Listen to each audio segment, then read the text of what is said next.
What's up, guys? Just riding down the road. This is my favorite time to do some thinking. Sometimes I like to listen to music, and then other times I just like to hear the silence. Just ride down the road. I live in the mountains, so ain't a whole lot of traffic on the road right now. The school bus is already ran. You know, just kind of just getting some thoughts out. You know, I promised myself as I started kind of trying to talk some things out in front of the world that I wouldn't be ashamed of what I've done, where I've been, the things that led me to where I'm at right now. And through this whole process, I'm learning that it not only helps me to speak it out loud, but I can see that the work that I'm putting in on myself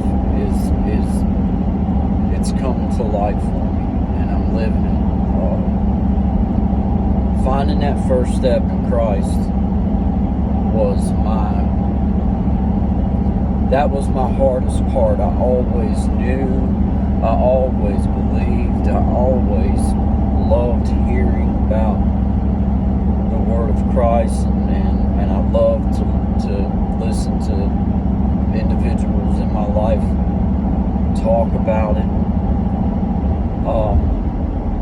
But I can't truly say that I took that step into fully just saying, Lord, I'm here,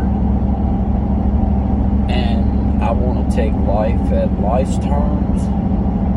I don't want to be clouded in any thought.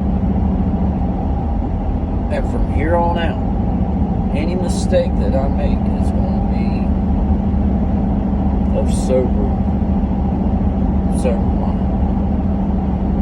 Anything that I do wrong from this day forward, I will be deserving of the forgiveness that I ask for from myself. I ask for it from the world. And I'm not putting nobody down that's been in a situation. Guys, I met some fine people during my drug years, and there's still fine people. A lot of them are dead. You know, they come from an area where they really did grow up in it. I didn't. I just fell into it by circumstance, by weakness. But there was I've met people along the way that they truly, it's what they sold pills that they got from doctors to make money, like to feed their family. So I'll never be able to truly say that you should never do this. I can't say that. I've never been that hungry. I've never been in that situation, so I don't judge that man or that woman. I don't judge them. I bought a lot of pills off of old people that just needed some extra money because they didn't make any money. They worked their whole life, didn't have shit. They were going without. So in some ways it made you feel good to somehow buy their pain pills. So it just turned into this whole big just cloud, man. You know, the opioid epidemic has been something that I've lived through, man. You know, the 90s when it started here in Southwest Virginia, West Virginia, Kentucky, Carolinas, all that. Man, I'm telling you guys, you go into some of the, I'm talking poor counties, man. Like McDowell County, just right across the mountain from me. Just maybe 20 miles, 15 miles. Guys, you could go there and come out with little bucketfuls of pain pills if you had the money. They were everywhere. And you're like, the houses are falling down. The trailers are they look like they're at any moment going to be condemned. But yet you could go there and get any amount of pain pills that you want. And it may, at the time I didn't think about it, but once I started really thinking about, like, well, why did this happen? Well, I still don't really know the answer to that, but that's where this journey is taking me. I'm going to find some type of answer that makes sense to me, because I came from a little town outside of Baltimore. I know that the stuff was around. I know that it was there, but I never seen it. Like, my little crew of friends, the worst thing we ever did was smoke a little weed and sneak around and drink a couple beers. But there probably, I'm sure there was people that were doing them maybe, but I didn't know them. But man, when I moved here to this area, 19 years old, didn't really know anybody. My dad and mom was from here, but I wasn't. I was born in Maryland. So I come down here lost. Like, I didn't know who was who. I didn't know who grew up how. I didn't know none of that. And they were good to me. As soon as when I moved down here, my distant cousins from down here, they all kind of welcomed me in. But I was soon to find out that, they had already been affected. Like, they had already been, like, this little area, I'm not saying my cousins in particular, but this little area had already been eaten up with, all the young people were running around doing pain pills, and it was just like it was an everyday thing. Like, it was so easy to go get them. I had a hip replaced back in 2000. But through the 90s, I had some real troubles, man. I wound up in and out of doctor's offices and everything. But I remember being able to go into a legit orthopedic surgeon. I'm not going to put him on Front Street. But he was the man that replaced my hip, and I thank God for that, man. I truly thank God for him. He did a good job, and I'm just thankful to be able to move as well as I do. But I swear, I could walk into that office, and I have, and I've came out of that office with sample bags of boxes of pain pills, 7.5 hydrocodone. That's what he was handing out. To me, it was just like Yahtzee.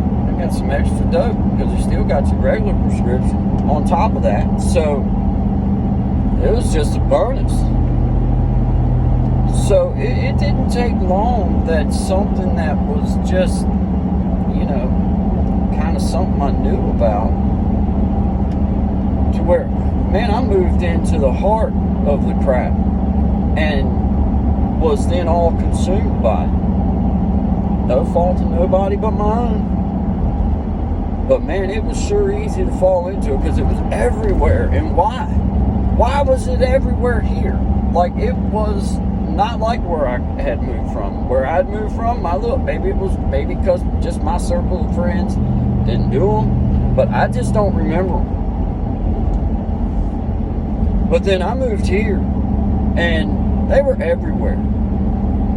And it was so easy to get them. I can't even put it into words how easy it was to just go get pain pills. And I'm talking go to the doctor and get them. I'm not talking you can find them on the street easier than going to the doctor, but you can go to the doctor and get them right real easy.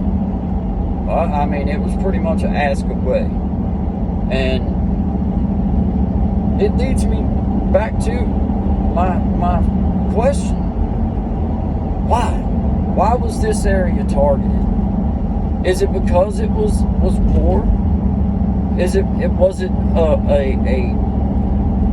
Was it something that came from higher up of a way of trying to push on out a burden, what they call a burden, of a small area that had seen coal go away and economy downtrodden anyway, and everybody on food stamps and welfare, or a lot of folks on it, and pretty much living in a food desert. I mean, yeah, they can go buy all the candy bars and crap like that they want, but to actually get to a real grocery store might be a true trek for some of them. But you can find a pain pill, any kind of pain pill you want. And that just baffles me, because it's such a, it wasn't like it was poor before the pain pills or whatever, or after. It was a poor area, but somehow it was let to just flood into this thing, into this area, and there was a lot of good people that got caught up in that.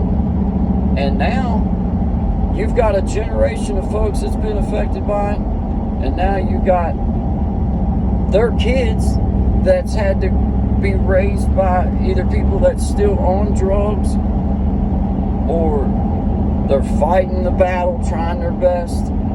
But, you know, it just affects so many people down the line. And then now, what is considered clean is to go be on Suboxone or methadone for the rest of your life. That's not... I push you up. If you're getting off of drugs and that's helping you, then man, God bless you. And I pray that is your step, one of your steps in finding true freedom. But the true freedom is found in getting up and knowing that you can face the day on life's terms.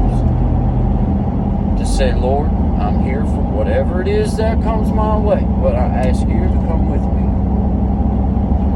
And I mean that sincerely, because it was until I just gave up and I said, Lord, I truly do just want to feel what being free feels like in my life. I'm 47 years old, man. I started taking these pain pills when I was a young man. I ain't never had to deal with life on life's terms, man. I clouded everything up with dope. And then got caught up in the game of, well, I run out of this, or I'll sell this to this one, and then he'll owe me some in the middle of the month because I don't get my script till the end of the month. And it's just such one of those freaking cycles that gets started. And it don't seem like you can stop it sometimes. You know, when you're in it. And I'm just worried that now I lived through the opioid epidemic in South, what is referred to. It's still going on, and we still have trouble. We have trouble coming, guys. We have to recognize that we are associating being clean with you still having to go to a doctor because they have a medicine that you have to have in order to be able to function.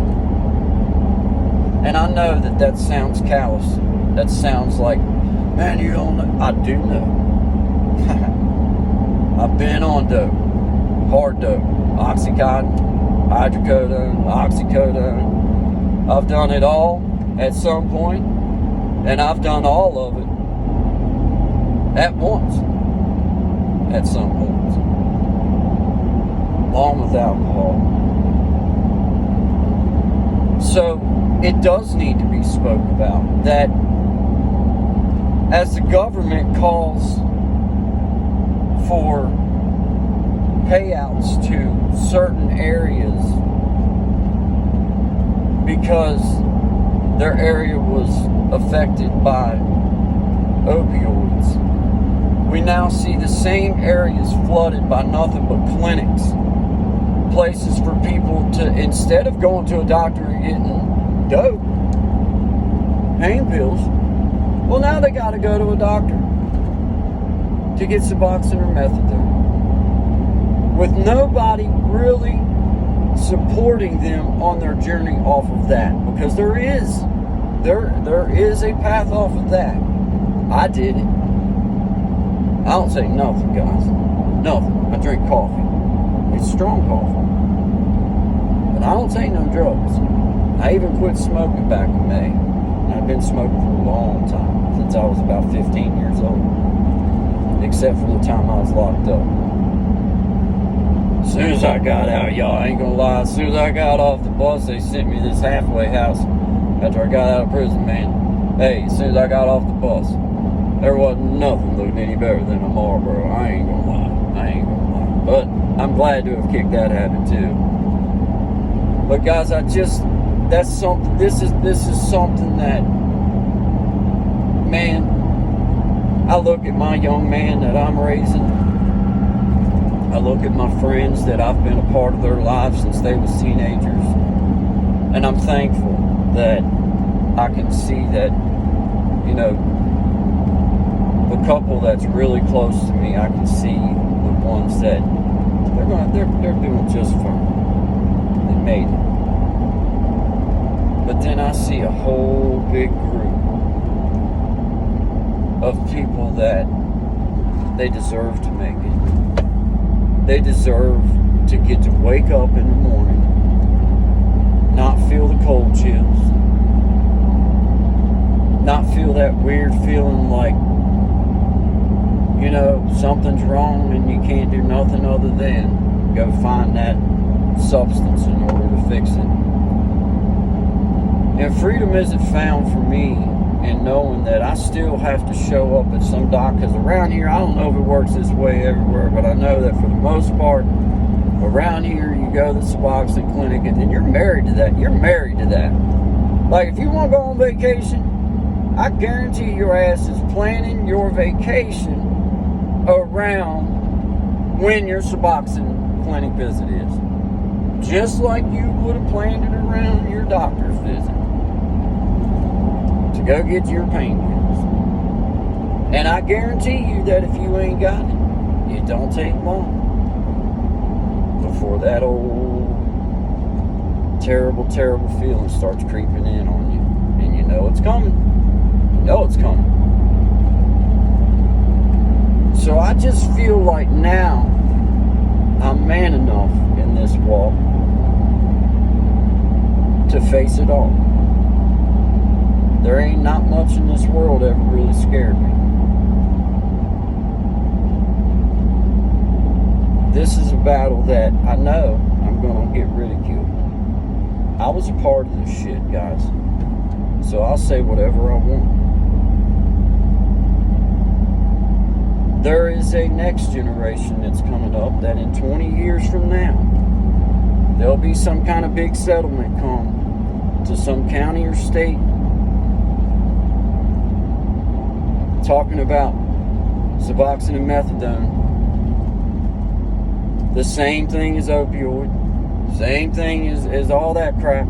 You're dependent on it. And I'm looking in my life right now. I'm starting with the people that I can see personally, that I know going. Because I'm going to find out. At what point when you're going to the Suboxone clinic do they start saying, okay, now look, it's coming to an end. Let's get this figured out. It's got to happen. Otherwise, there's going to be another generation of folks that we have to watch suffer from being dependent upon something that it takes another man or woman to write them a prescription for them to feel normal. Gotta address it now. I just wish that I could have been man enough a few years back, but I wasn't secure yet. See, I've come to terms with things that I did, and I've asked God for forgiveness, and I know that He does. I've asked the world for forgiveness, and I don't have no control over who does or who doesn't. But I've asked for it, sincerely.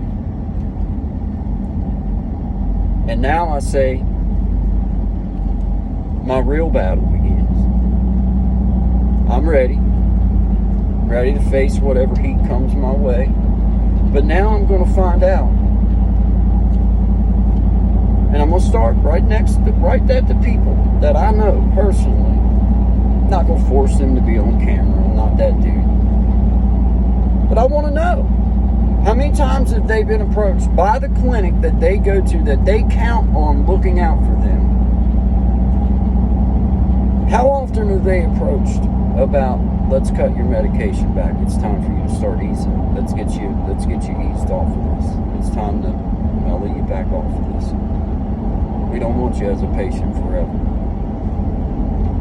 And my fear is that that's not happening, because they do want you as a patient forever. Bro, you're paying for their big expensive cars. They're getting those big subsidies from the government or whatever it is that they're getting money from to keep you coming back. But I see the next epidemic coming. I see it coming. It's right in front of me. Just as clear as I should have been able to see myself falling into the opioid epidemic. I should have been able to see it. I was a bright young man. I wasn't ignorant. But I had just enough sickness in my life, just enough what I thought was woe is me, to think that I had, it was okay. It'd be all right. Man, you know, I wish I could have, we all wish we could go back and change some things. But that's what set me here. That's where I'm at today. I'm here to battle. Not here to battle with anyone. I'm here to battle this epidemic I see coming. And whatever it is that God can send my way as a platform, as a way to reach people, then that's what I'm going to take, because that's the promise I made. And I intend to keep it. This is why I'm here. Now, maybe I won't reach not one soul, but maybe I'll be talking to my grandkid one day. Maybe they'll hear my voice. Maybe the tone will sound so familiar, even if they've never met me, that my words will touch them, and they'll say, man, you know, if somehow he can overcome these situations and be able to put it out there and just say, it's coming. It's coming. And if you're not careful, you're going to wind up just swooped right on up in it, either by circumstance or by choice. And now's the time that we address it. So I don't want to just keep going on and on about it. My phone is dying, but I speak from the heart. And I'm trying my best to figure out my path in this journey. I don't know where this battle leads, because I can already feel the ridicule. I feel it. I feel the rejection, right? And I feel that, and that's good, because I know that in order to speak the truth, you have to be willing to go against the grain sometimes. But you also have to be willing to be humble. Because, look, guys, it's the only way that we're going to reach the folks that need to be reached. And the folks, for me, that need to be reached are the ones that I can reach. Because I understand that I can't reach everybody. But as I do reach out, there's going to be this chronicle of what my true reasoning behind it is. And my fear is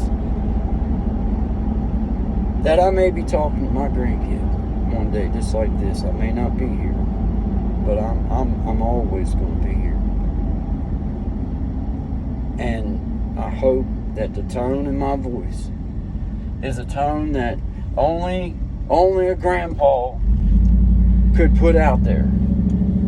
Not even a grandpa yet, guys. My kid's only 14. I think I've reached him. I know he's going to slip and fall. I know he's going to have his share of dumb stuff, but he's a fine young man. And I think he's got it by watching and seeing how that my personal decisions have been a direct reflection of exactly what's happened in my life. And as a grown man, you have to take it. That's the way that goes. That's that. In order to move forward from wherever you're at, you got to just take that one you got coming. But I just hope that he's been given the opportunity to be told truth. I've always told him the truth. He's asked me questions about prison. He's asked me questions about my life before prison, my life after prison. I openly talk about it. There's inmates that I was locked up with that come to my house to see me, to speak with me, to talk with me. And I'm honored by that. And there's a couple of them out there that I know that they're struggling. But then I get to see that one or two that I get that pride in. Like, man, they've got it. They got a handle on it, man. But I'm going to bring this with the conclusion of I pray for everyone. And I pray that if you're able to hear my words, that maybe you needed to hear what I had to say. And we're gonna do some digging, and I'm gonna see where that this has fallen astray in my own way. I'm sure that the answers have already been answered, but they're not pleasing me yet. So I'm gonna do my own digging. I'm gonna find out what I can find out, and maybe along the way, I'll reach some people that need to be reached. Need to hear what I got to say, and understand that anything that I say to you or anybody else in this world is not coming from a place of judgment. It's exactly the opposite. It's coming from a place of empathy. I can empathize because I've been there. I know exactly what they're talking about. I know the struggle. I know that it's in between your ears. It's a battle in between your ears. And it's truly a battle just in between your own ears. Fill it up with prayer. Fill it up with things that you have to focus on. For me, I do. I fill my life. I'm trying to fill my life from this day forward with things that I have to focus on. Because I'm that guy that if I'm not careful, I wind up with 1,000 different things and not one damn thing done. And I openly admit that. My whole family knows how I am. But I'm going to close this out. I pray for everybody.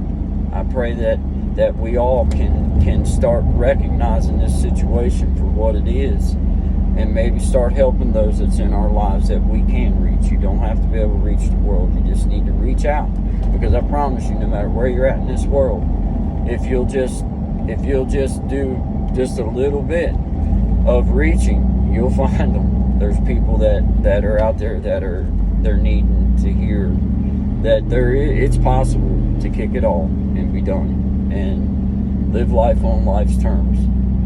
Is it going to be a battle? Hell yeah, it's a battle. But at least you're doing it. And that's where I'm at with it these days. It's like, okay, hey man, at least I'm sober.